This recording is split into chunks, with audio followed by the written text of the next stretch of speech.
మీకు పైసలకి పంచేనికి విశ్వాసంతో పంచేనికి తేడా తెలియట్లా. ఓహో, నన్ను శాంపుల్ చూపించమంటావా? తమే గీడో ముఖ్యమైన పని ఉంది, జల్దీ రండి. రండిరా. భవానీరా. ఈ ముగ్గురు పెద్ద మనుషుల్ని గీడే కొట్టి చంపినోడికి బహుమతి పైసలు 20 లక్షల రూపాయలు.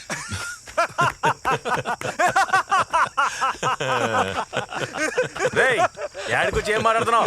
అన్నకాడ పైసల కోసమే ఉన్నాను అనుకున్నావా? ఎన్ని సంవత్సరాలుగా ఉంటున్నానో తెలుసా? 30 లక్షల రూపాయలు. 30 లక్షలు ఇస్తే ఆయన మా అన్నరా. 40 లక్షల రూపాయలు. అన్నా ఏంటన్నా ఆడు మాట్లాడుతుంటే ఊరుకున్నావేంటన్నా? నువ్వు ఓని ఒక్క మాట చెప్పు. 50 లక్షల రూపాయలు.